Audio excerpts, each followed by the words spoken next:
This is Robin Nelson here with Horror Pop After Midnight Podcast. I'm here with a good friend I haven't seen in a long time, Frank J. Bennett. How's it going, Frank? Well, it's been a while. I'm older now. I'm shaving. I'm taller. Heels. But yeah, it's been outstandingly awesome to see you again. Exactly. Are you still following a little bit of wrestling a little bit? Oh, I try to, but quite honestly, the way they've mishmashed it, it's tough to keep up with. It really is. I ran into Mickey James at a show a couple months back, and I think I insulted her. I asked, "Are you still wrestling?" Oh man, she was ticked. I bet she would be. All right, I got a question for you about Sasquatch. Mm-hmm. I've heard stories, I don't know if this is true, on the Sasquatches. Do they have a connection with the UFOs and the Greys? For some reason, every time there's like a UFO sighting somewhere in the woods, there's always a Sasquatch around. So is there some kind of a connection?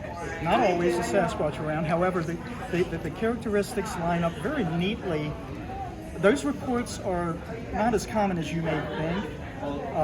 And also, I came across a lot of reports about alien beings that morph into something like a Sasquatch. And this is, depending on where it takes place, you could confuse it easily with the events of the skinwalker, or the characteristics of the skinwalker. Which, you know, as I studied more and more, it became inescapable to me that the linkage is just simply a happenstance. I mean, it may have been designed by spiritual forces to happen that way, but the fact that you see something that looks like a Sasquatch near something that doesn't look human or maybe alien is pretty much by design. It's not really the format they like to follow. So what are your thoughts of the Dogman? I don't think about him often. I rather think the same's true of him. But he, it's morphed. And I've been coming across more and more instances lately of the Dogman in other forms. Not so much dog, but more man, or more man than dog. The other variations. Also, there's different colors of them. There's albino ones now, and I came across some other stories from some people who came down to my table from southern Michigan, where they reported it basically morphing like a skinwalker from a four-legged creature that laid close to the ground. Sprang up kind of like a spider, started chasing him like a spider, and then morphed into something that can run on two legs. Wow, that's pretty wild. Yeah, it's like an ever-evolving format, and you can't possibly keep track of all of them. But the characteristics I can. I got a question for you. I've always been fascinated about this. What do you think of the black-eyed children? I've got a friend in Erie, Pennsylvania, who's terrified of them. He saw 3 black-eyed kids. He's a truck driver, and he was about to head through an underpass in his truck, and he saw 3 black-eyed kids standing before the bridge, looking right at him. And he told me about it at a Paracon, and since then, it's been 5 years. He has been through a lot of medical problems. Wow. He's had a lot of surgeries. He barely, this time last year, he barely made it. I mean, he had a kidney go, he had a liver go. You only get one. And they saved him. And he and I were standing in his recovery room talking, and the both of us looked at each other and we both realized, it's been 5 years since you saw those kids. He looked at me and went, yeah. Those kids are freaky. Thank goodness I haven't met him. If I did, I'd be running that way. Well, this is why I say, you know, spirits have jobs. Like the spirits in the book of Mark, chapter 5, where Jesus encounters the man with many devils. They have one job, and that was create insanity. Those spirits that that my friend encountered were there to cause illness, which is also you find in Scripture quite commonly. As a matter of fact, you look all through the Gospels, what's Jesus doing? He's casting out spirits. And who's he casting out from? People who are infirm, ill, lame. They cause illness, even death. Wow. I heard you talking about you've seen people's face manifest in front of you. Change, yeah, morph into other faces. Yeah, I kept it to myself for a long time. And one day, I was having a conversation with my mom on the phone. This was back in, I think, 2000. And I, known my mom all my life. The first time she ever told me she had had that too. It can run in the family. That's crazy. Luckily, I haven't seen any of those yet. I'm not the only one, by the way. There's other people I've met at live events who've told me the same thing. Really? Yeah, they don't know what to make of them. Because the human brain is always trying to rationalize things. And you can tell somebody's stories morning, noon, and night, but when they see it for themselves, like a Sasquatch or another cryptid, or even a spirit for that matter, immediately your mind is going to try to rationalize what you're looking at. It will never compute. And this is for one reason only. I make a big deal about this in the book, is that nobody has a concept of their own spirit. It's the closest thing to you. It's everything about you. It's the only thing you take with you when you leave, and nobody has a concept of their own spirit. But if they did, they would be better able to understand what they're looking at and dealing with.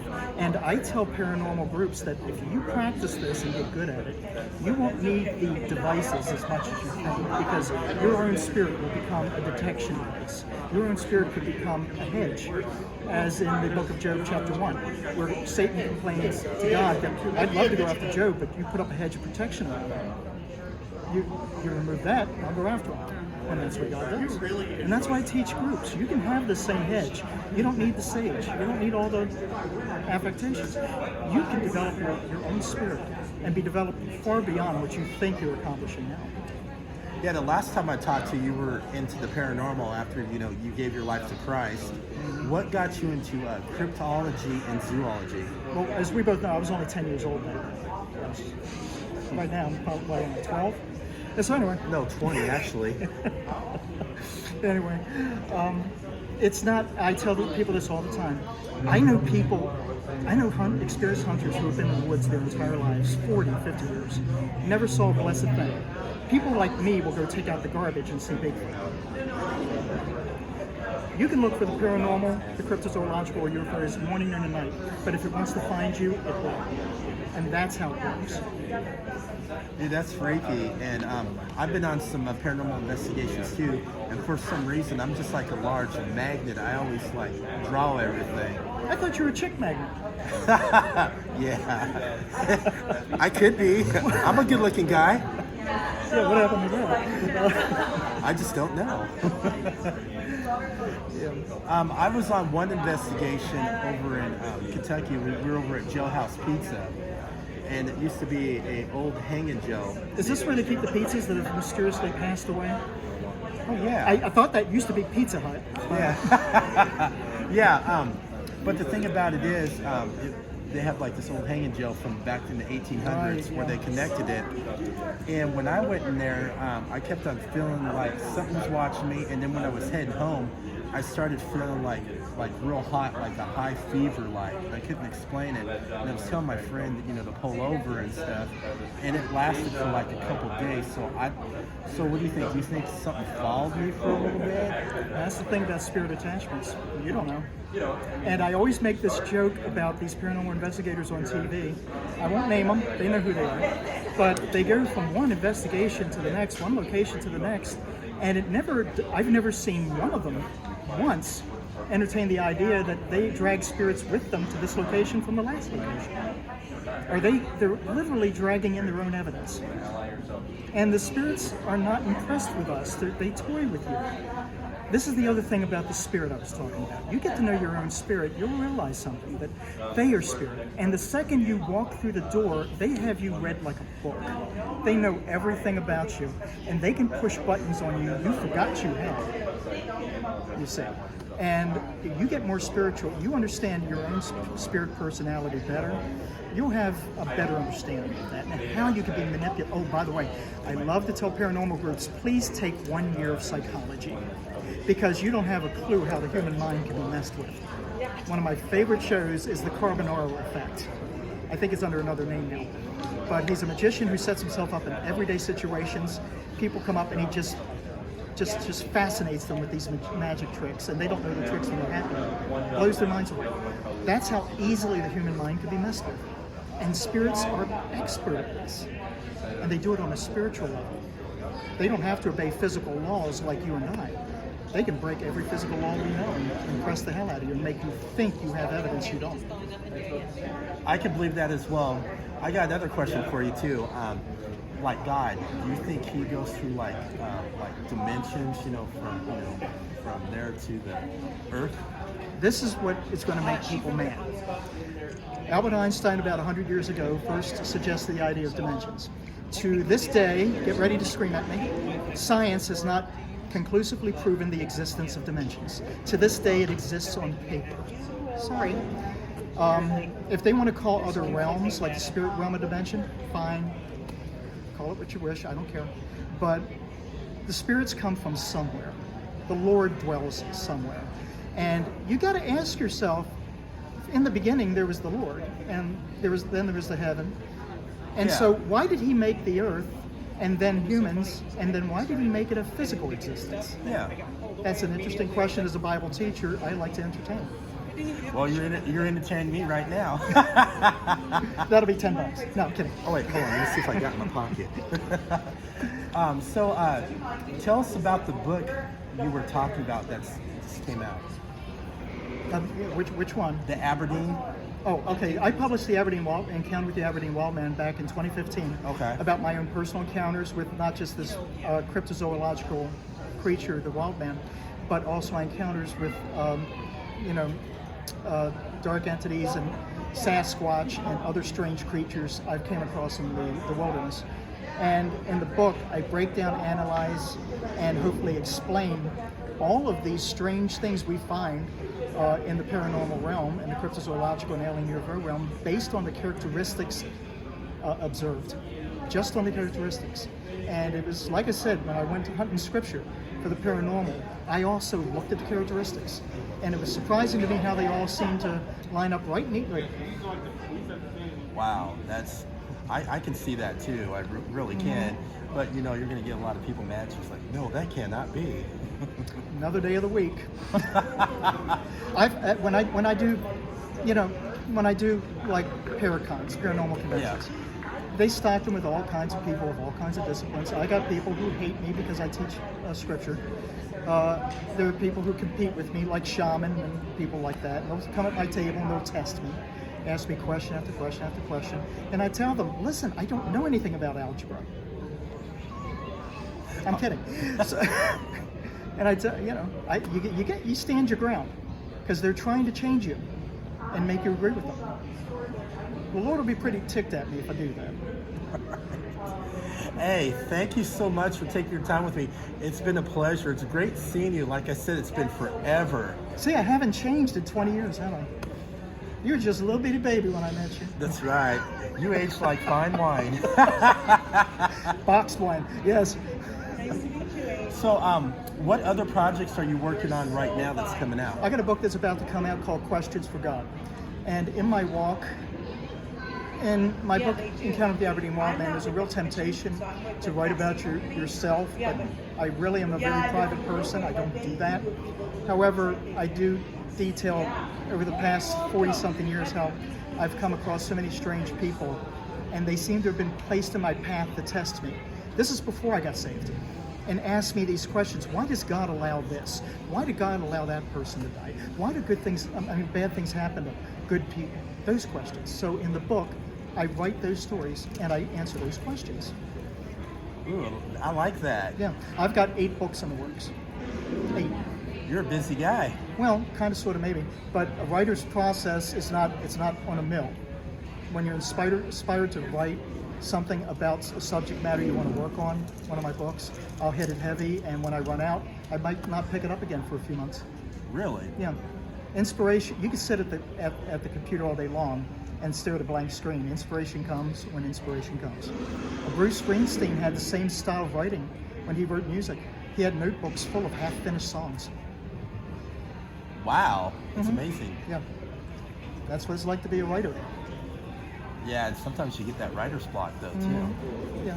The only book that's on my table now that doesn't belong to the collection, everybody asks me about it, but it's called Talk Dirty to Me.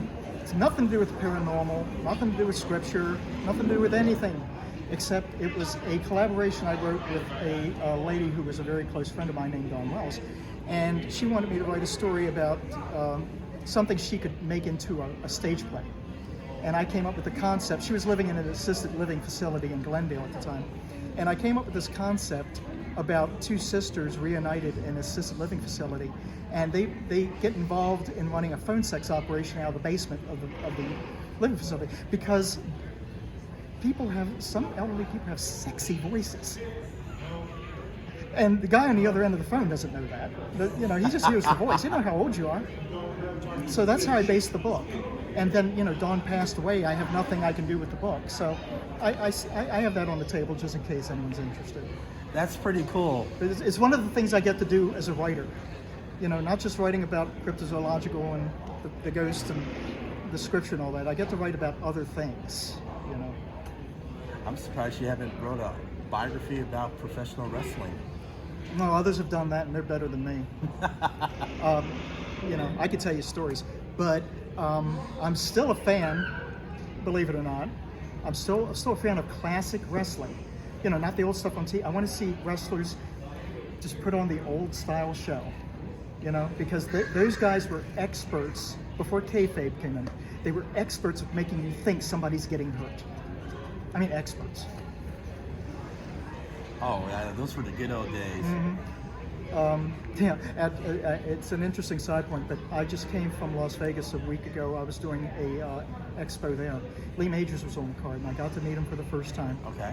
He told me the story about doing the Sasquatch episode in the mid-'70s, working with Andre the Giant. Nice.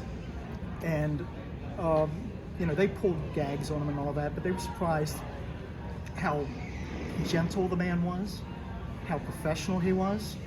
He would sit down in between takes and drink 4 beers, wearing the suit. He's a big guy. He was a big one, yeah. But in the mid-'70s, Andre the Giant could do drop kicks, But it was interesting to have that discussion with Lee Majors, because he had a respect for pro wrestlers, I never knew he was a pro wrestling fan. That's kind of cool. He was a fan of all sports. Oh yeah, he was quite a guy. I didn't expect that from him. I expected to run into some grizzled elderly dude who was just getting tired of having to talk to fans. But no, he held me there for 10, 15 minutes and wanted to talk about a whole bunch of things. That's pretty awesome. Mm-hmm. Man, it was the highlight of my life. Well, that Frosty I got from Dairy Queen last week. But it was the highlight of my life. All right. That's a great story to share. I like that. Well, again, thank you so much for taking your time with me. It was worth every 20 minutes of it. Hey, it was well worth it, though, too. It was. I haven't seen you in a long time. I apologize. I didn't recognize you immediately. But like I said, I have thousands of people all across the country, and you would be surprised. I want to tell one story real quick. Okay, go ahead. I was still an actor back in the mid-2000s. I was also working as a demolition contractor, and I would get gigs off to the side. I had an opportunity to fly to Chicago to audition for Mamma Mia. And I'm sitting in a hallway lined with all of these kids auditioning for Mamma Mia, all up and down. We got our headshots, resumes, everything. And a girl comes walking down the aisleway, and I swear to you, she looked exactly like a girl I went to grade school with. Wow. As she looked back then. It's surreal. Oh my God. You don't expect to run into that. Maybe she's like a doppelganger. Worse still, yes. But that's just how life goes. Hey, listen, if it weren't for that, we wouldn't have Elvis imitators. That's true, too. This is Robin Nilsson with Horror Pop After Midnight.